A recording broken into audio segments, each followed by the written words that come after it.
affect many women globally, and this is breast cancer. So we are going to understand what breast cancer is and how can we solve our lives and also improve our lives if at all it strikes, and how can it be detected. And before we head there, let's take a look at this video.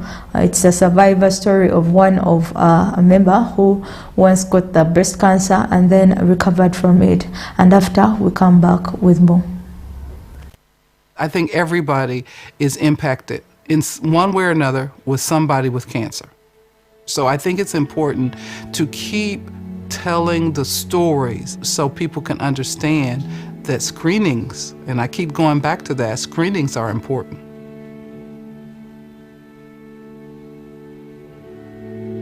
They called and said, the doctor would like to see you.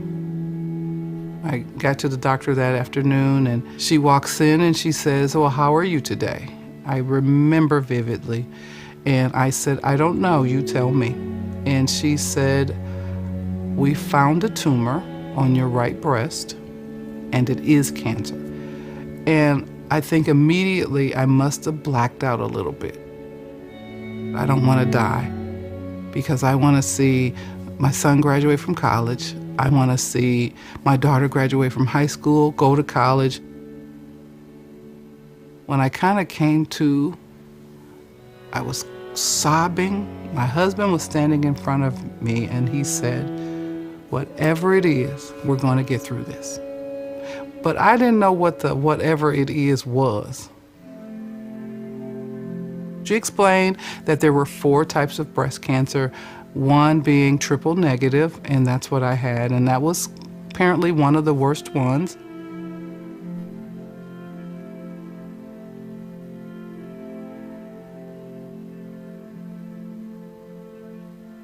I had surgery in March of 2016, a lumpectomy, and they removed the tumor. The surgeon said they got it all. And I didn't still realize the journey was going to be so difficult. Chemotherapy began. It just took a toll on me. I got darker, I lost weight, I felt crummy. I thought going through the chemotherapy and the radiation that I didn't look as attractive as I had been. I didn't let my kids see me bald. I was ashamed. One day, I told my husband, get the kids in here. I can't do this anymore. And I remember my son looking at me and grabbing my face, kissing my cheek and the top of my bald head. He says, Mom, you look beautiful. That family connection was everything to me. It was an amazing time to help me understand we need people to survive. And I had that. Wherever I go, I tell my story of breast cancer. I tell my story of how the journey was, how tough it was, how I've survived, and now my mission is to help you survive by getting your screenings, by taking care of yourself.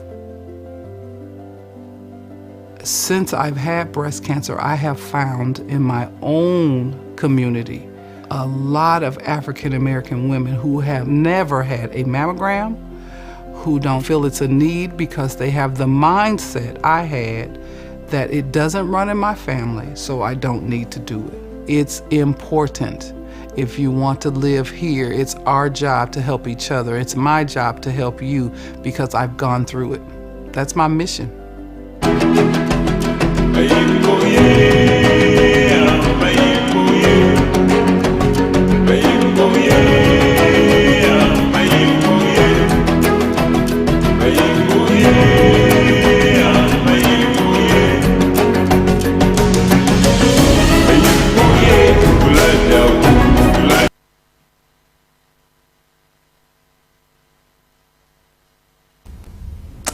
Welcome back, and that's one of the stories of one of the survivors of breast cancer. So today we are here to understand what exactly is breast cancer, what causes it, and how can it be detected early, and what steps can be taken to prevent and also support. And to guide us through this conversation, we have been joined by a professional. This is the CEO of the Uganda Women's Cancer Support Organization called UWACASO, who works clearly and closely with the cancer patients and also the awareness programs across the country. She is also a survivor, so this is a very insightful program for you. Sit back and relax because we are going to learn today. And this is none other than Mrs. Gertrude Nachigude. You are most welcome, ma'am. Thank you so much. Yeah, thank you for coming. You're welcome. Okay, how was your journey to coming here? Yeah, it was a good journey. Okay. I'm always excited to come and educate the nation about breast cancer and share hope for those who have lost hope. Okay, thank you very much. And we've also understood that you are a survivor of the breast cancer. Yeah.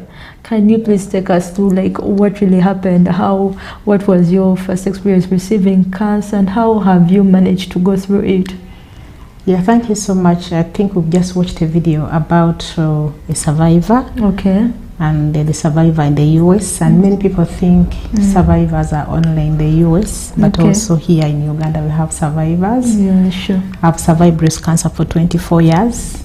Wow. And of course it wasn't easy, and I didn't think I would be living up to today. Okay. So 24 years ago I had a lump, and then this lump, not painful, and it was there.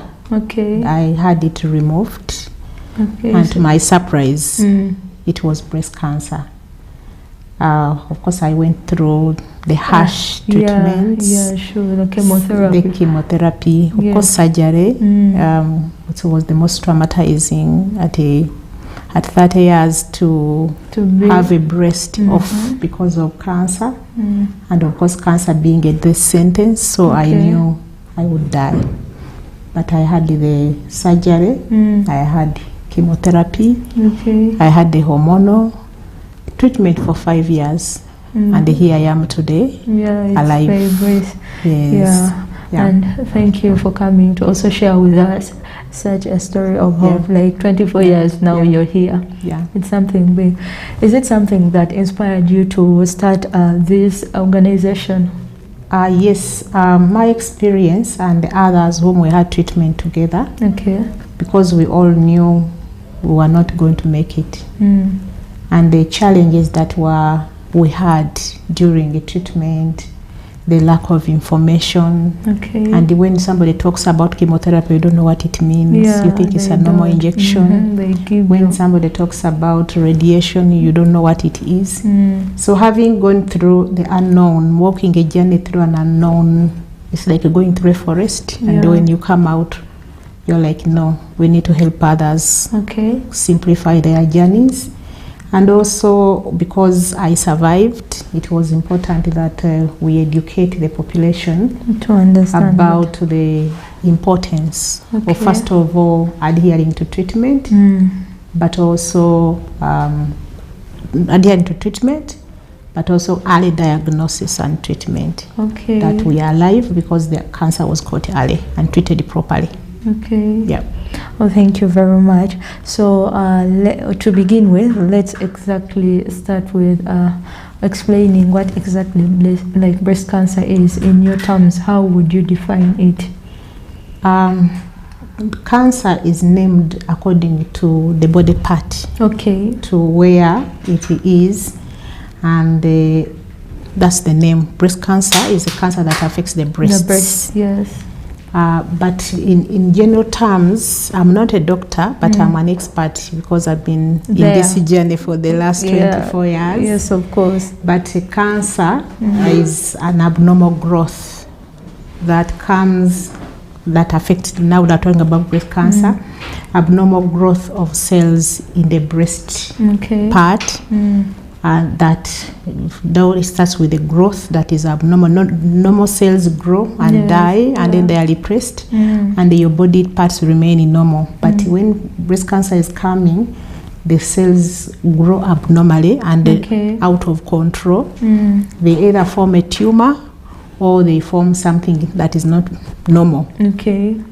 And that is how breast cancer can comes. be. Okay. And then it makes a swelling, which swelling, when it is checked, the swelling, the growth of the cells in that swelling are not normal like the normal cells. It will be different, growing very fast, uncontrollable, and then it will bring a problem where it is growing. Okay, so that's when it affects like the whole area around there. Yes, okay, around the breast. Okay, so if you actually explain how common is breast cancer in our communities today?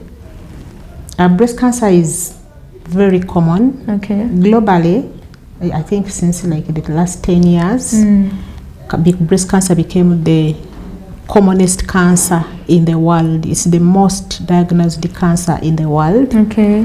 And in Uganda, it is the third cancer when you put all the cancers together, yes. Men, women and children. But if you put only women alone, it's the second commonest. Okay. With about 3,000 new cases every year. Every year.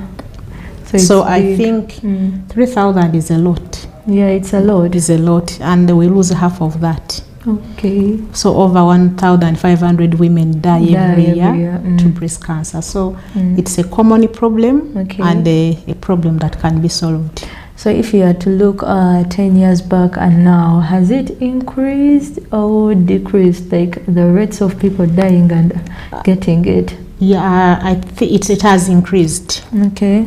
It has increased, I think, for various reasons. Yes, people are more aware, and people are coming out to support to report. Okay. Because organizations, NGOs have really mobilized communities and education, especially during October. Okay. So at least there are more people coming out to bring out the complaints. But the challenge remains that most of them come when the disease is very late. Okay. And we lose a lot of them. A lot of them. Yeah, so still a big challenge. Okay. Yeah. Okay, so what are some of the risks that are associated with this breast cancer? Yeah, breast cancer has risks that there are two types of risks. Yes. There are risks that we don't have a control over. Yeah. Because as I said, it's the body grows abnormally and then out of control, and then breast cancer develops. They are, for example, being a woman. Yes, sure. Being a female is a risk, and you can't say I'm not a woman. You don't choose. You don't choose. So as long as somebody is a female, has a risk of developing breast cancer. Yes. But the men also have a risk, although the men have a lower risk. Okay, that's what I was actually coming up to. Thank you for bringing up. Like, do also men get cancer because they also have breasts? Yes, the men have breasts, and it's between 1% to 4% of the breast cancers globally, but locally we see more men getting breast cancer than any other part of the country. Okay. So the men in Uganda have also a risk. So because they have a breast. Another risk that we have that we don't have control over is family history. Okay. Some genes run in some families, and if you are in the family that has had breast cancer before, chances are higher that you run a risk. Okay. But it doesn't mean it's about 10% of the breast cancers that are within the family. Okay. So the 90%, there are other risks. Other risks. Yeah. Okay. Also, another risk is it's a reproductive risk that when you delay to have the first pregnancy until maybe 30 to 35, the risk is higher. Okay. When you don't breastfeed when you have a child, or when you've not had children at all, the risk also increases. Okay, so in that case, I think we should just put a message across, if you're supposed to give back the women watching. Before they reach 35 years, because by then they have a risk of getting cancer. Yes, it's not like when you delay, you will definitely get breast cancer. it's a combination of so many risks. Not Okay. everyone, because we've had nuns who have not had breast cancer, And but they're also still we've there. had people who have not had children, and biologically they want to have, but it's not. I mean, it's beyond their control. Okay. So we are not going to rush women to have children. children Okay. because. But if they have an opportunity to have children, it's better to have the children at an early age. Okay. And there are other risks that we have control over, like our lifestyle. Breast cancer has increased because of the lifestyle we live. Okay. We drive cars, we sit a lot, we don't do any physical activity. Yes. And then breast cancer is associated with obesity and overweight. Oh, okay. So if you have a risk of a family history, you delay the pregnancy, And then you are you have inactive, then the risk is higher. Okay. So there is a yes. combination of risks there. So those you can avoid, but those they cannot avoid. Okay. Of course, also we have, in terms of lifestyle, we have the diet, we have what we eat.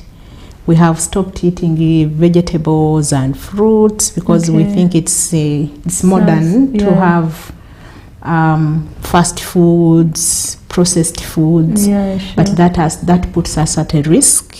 Yes. But also, of course, corporates. When a Friday comes, we have many more bottles. So the consumption of alcohol and other Okay. substances. Yeah, sure. Smoking. We have a lot of young people who have resorted to smoking different things, including shisha. Okay. So now, if somebody is young, is smoking, Yeah. is taking alcohol, has delayed pregnancy, has a family history, Of course, that's then the risk is higher. Yes. So those are some of the risks. Okay, there is also some that we hear about our dress code. Like, remember there was some incident that happened some time back, and they were like, in our bras, the ladies, the bras we put, there is some substance that causes cancer. What's your take on that? So, I mean, some of these things are researched. Okay. And people have made research on certain things, and they say because of the research we have conducted, this is a risk. And for the bras, yes, social media puts it, there are substances, but we can't know what substances are. Yeah. So I may not have a comment on that because I don't know. But I just encourage women that those are some of the risks that we can avoid: lifestyle, the food we eat, physical activity, and because there are others that you can't control, the exposure to smoking, and also exposure to dangerous fumes like in the factories and industries and from old cars. So all those put women at a risk of breast cancer. Okay, so what are some of the signs or symptoms that a woman can look for to know that, I have to check for breast cancer? Breast cancer has signs. The beauty is that the breast is outside our body, unlike other parts of the body. Women have their breasts every day. You can see when there is a change. Okay. You can see when it's abnormal. What is important is that the ladies should know their normal breasts as we grow. How do my nipples behave when I remove a bra? Okay. What is the skin texture of my breast? Okay. Because normally the signs start with either the outside texture, when you start seeing the breast becoming like an orange peel. Oh, okay. It shows it starts bringing like the texture looks like an orange cover. Okay. With small dimpling. Also, the nipples start bleeding or bringing water or discharge when you slightly touch it, or even if you're not touched it, you wake up in the morning and your night dress is stained. Okay. Also, the nipple starts retracting, the nipple facing inside. Oh, like going inside. Okay. So it means something is pulling it back. Yes. But also, what is normally common is a lump. A lump. Something like a cowpea size, like a coffee bean, very small. So that's why we need women to know how their breasts feel. What normally. exactly is a lump? How do A lump in English, it's a swelling. okay? It's a swelling, a hard swelling. It may be hard or softy, but normally the swelling that comes as breast cancer, it is hard, as a coffee bean. Oh, I don't know that's that so you know hard. coffee. Yes, of course, I know coffee. I Or know a coffee. cowpea or a bean. Okay. So when you touch it, you feel something small in the fresh. It can either be the fresh or it can be on the outer part of the breast or in the armpit. It's normally hard and not painful. When it's painful, that means cancer has really developed. Yes. So breast cancer in Uganda is a lot in young women. Of course, the young girls. Yes, and the breasts are normally tender and heavy. At times you may not know, or you may not separate the normal lump Okay. and the lump that has issues. Okay. So that's why we encourage self-breast examination on a regular basis. Okay. So that when something is abnormal, you will see the pattern. Personally, when I had a lump, I just lying down and I just touched my breast accidentally. And you felt it And I felt a small hard thing inside. towards the armpit. Okay. And it was hard. And to me, it wasn't painful. So I used touch it, feel it. I had it almost over a year, but it was growing in size. Okay, so But every day you touch it you and touch it it. has increased in size. You Yes, feel that. but it would disappear during some time. Then after some time it comes back. But Okay. there was that regular coming back. But to me it was nothing to worry about. I was a young girl. I had not heard about breast cancer, so why worry? Why worry? And It's not even painful. So it wasn't even painful. Yeah, I can tell. So I used to share with my friends, and they would say, "Why do you care about that?" So even me going to hospital to remove it, it was just to remove this thing that is hard and it's not painful. Okay, so that's when they told you Then that's when they told me that it's something. it is really cancer. And we've seen it, many people still behave like I did, so I don't blame anyone. They're not aware. But because they are not aware Yes. of the danger of what is there that you don't understand. Yeah. Yeah. Okay. So how important is self-breast examination? You've talked about it, but how? Yes, it is very important because, as I mentioned, that breast cancer in Uganda is in young women. Okay. And recommendations for example, mammography is for elder people, Okay. 35 years and above, or 40 years and above in some countries. But if somebody checks herself and feels something abnormal, then they will always go to hospital, and maybe a mammography may be recommended or a scan may be recommended. Because when we wait for that age, that you until I'm 40, that's when I'll check, it will be too late. Okay. Many people are getting breast cancer as early as 25, as early as 30. So it is important so that people take care of their own health. Yes. I saw your health is what I found. Yes. That's our program. That is the program. So we want people to own their own health and take responsibility. Okay. Yeah. Okay. So many people are still fearing to go for screening, and why do you think the fear still exists, and how dangerous is it? Yeah, the fear is normal. Because even if I asked if you've ever done any screening, I've never, to be honest. Okay, so the fear is normal because many people think, which is true, because many people have not seen the survivors. When they tell you have cancer, then people start saying, okay, that one is gone. Yeah, nkokoyo. Yeah. So people say, why should I go now? And they give me the news, then I die before. So people fear the news because the news is not always good. Okay. And because people have more hope that when they tell you, because people tell me, no, when they tell me go, when they give me results 3 months later, I'm dead. But because by the time people go, it is too late. Yeah. And as I mentioned that cancer is not painful. All cancers is not painful at the beginning. Okay, at the start. At the start, people will be living their comfortable life. You have a tumor, you move with it. But until that time, you see blood, or you have a sleepless night. That's when you know. Then it's okay. What is this that has made me not to sleep? That's when people go to hospital. Yes, and that's when they are told that this nothing that has made you have sleepless nights is cancer. But if we went early and been at the time when even you don't even see the signs, then you can have it. For example, mine, I delayed, but at least it hadn't spread. I had stage 1. Stage 1. It was only still in the lump. So they removed the lump.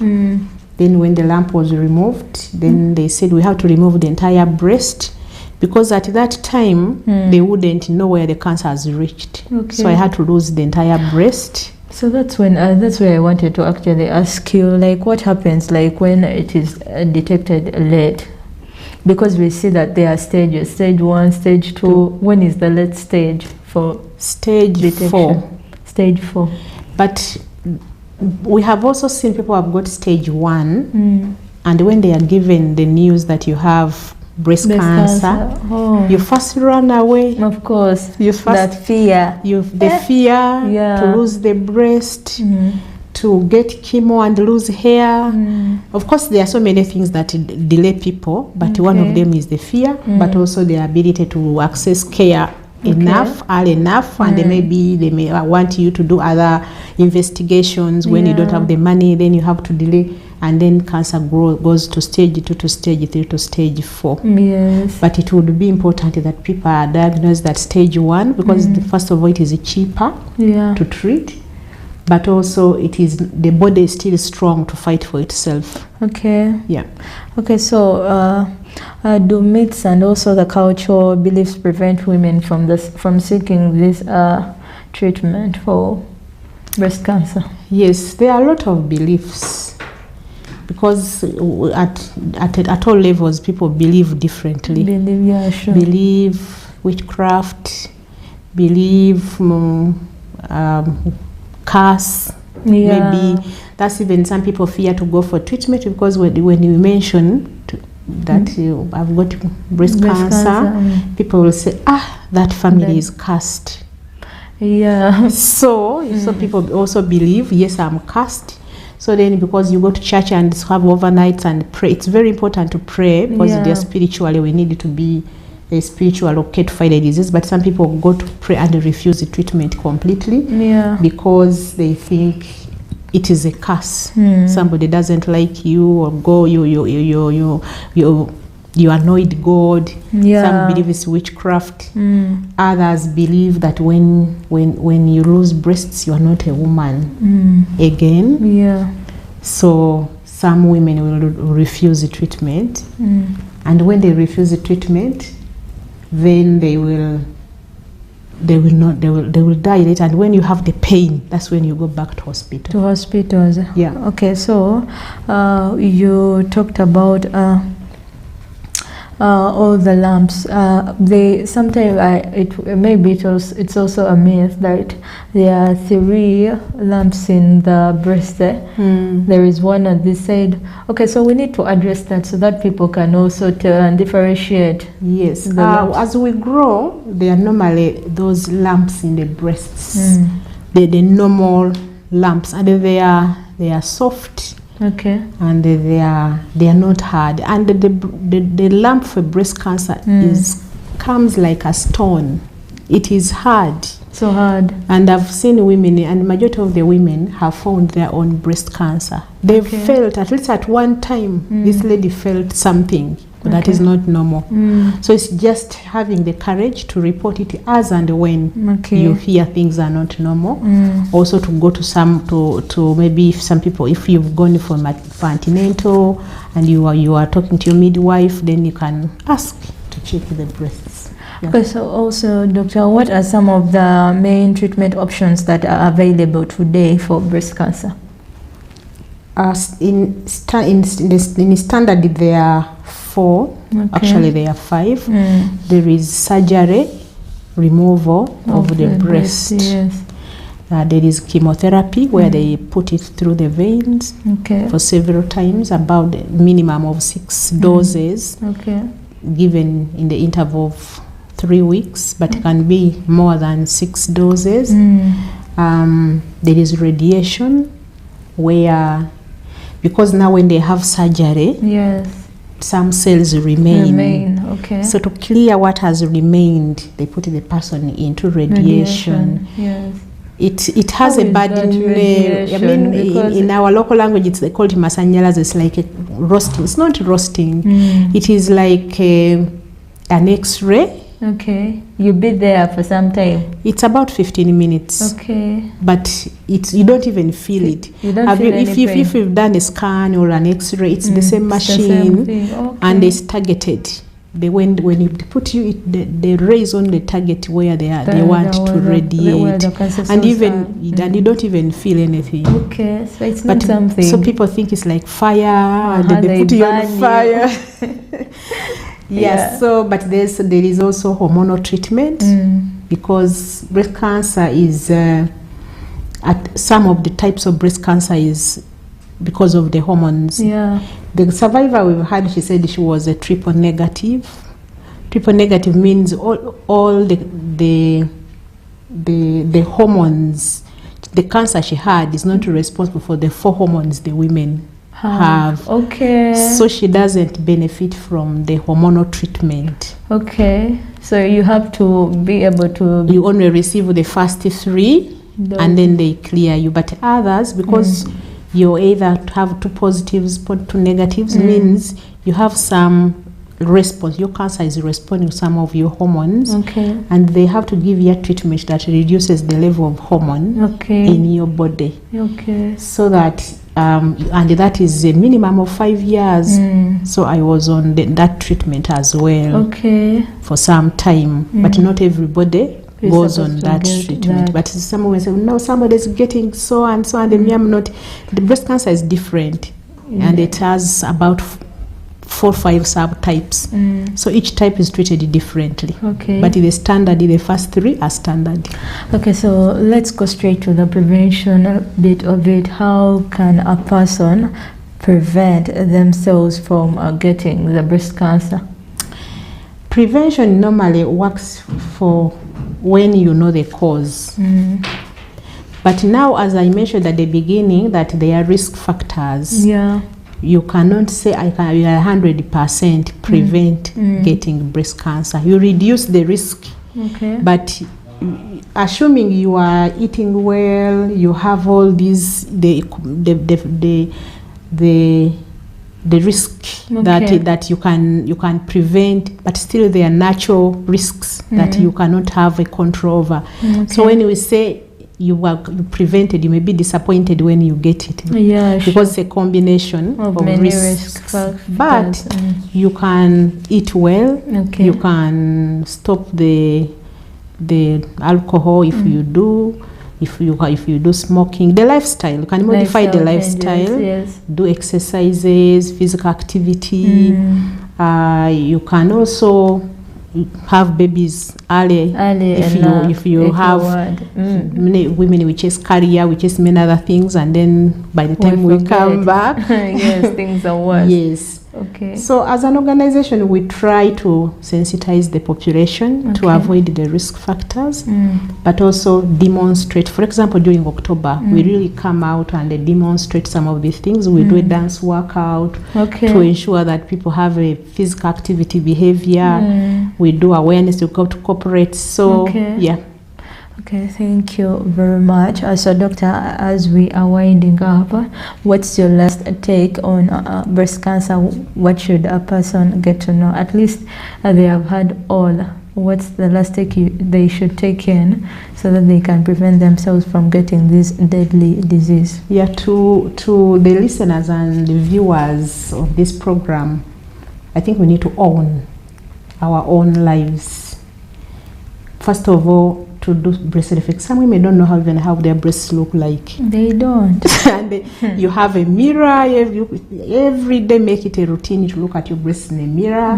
You do safe breast examination. You actually touch the breasts. Okay. Lie down, we're not in clothes, not in a bra, and touch and feel. And also, it is one thing also to.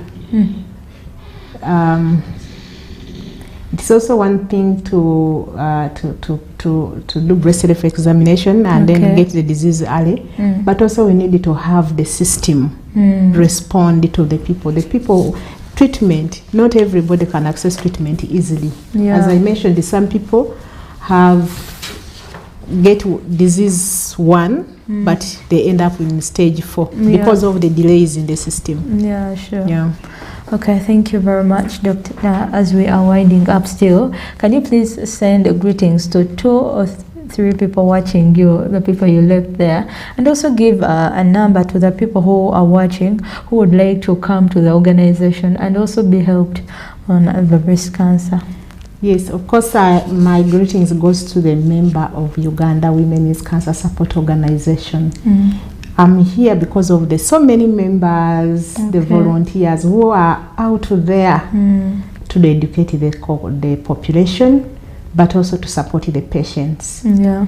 We are a family. Okay. And when you have a diagnosis, it is very traumatizing. Yeah, sure. You need someone to give you a shoulder to lean on. So these women are doing a great job, supporting patients, counseling, visiting them. So I really say well done. Thank you very much. And Uganda Women's Cancer Support Organization, we can be reached. We are in Kamwocha at the Holy Trinity Catholic Parish. We give counseling services every Tuesday. Throughout the day, there is a survivor to talk to the patients. Okay. And we welcome donations. Okay. Because we all know that we give hope to these patients. Yeah. But just hope does not give food. Not enough, yeah. It is not giving you transport. So we will soon be launching a patient fund where we invite all of you to donate to that fund, so that at least we can reach as many patients as possible. Okay. Yeah. So for the phone number, I think I give my personal number. Okay. As long as somebody doesn't call me at night. Okay.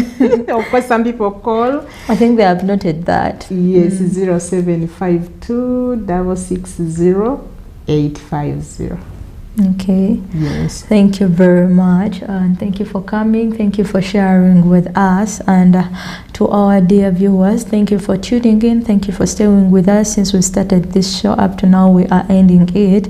We have seen that breast cancer is not just a medical issue; it is a community issue that requires awareness, courage, and also early action.